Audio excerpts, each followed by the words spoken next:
بسم اللہ الرحمن الرحیم۔ اللہ کے نام سے شروع کرتا ہوں جو بڑا مہربان نہایت رحم کرنے والا ہے۔ سورہ بقرہ آیت نمبر 45۔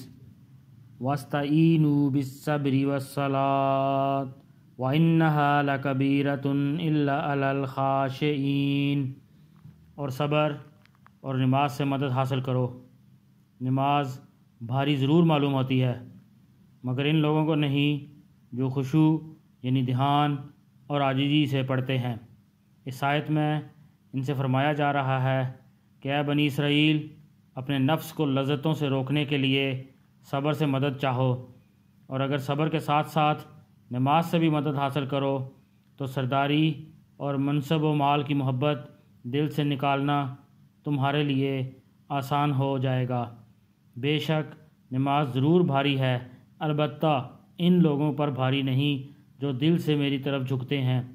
نماز مومن کی معراج ہے، اللہ تعالیٰ سے براہ راست لینے کا ذریعہ ہے۔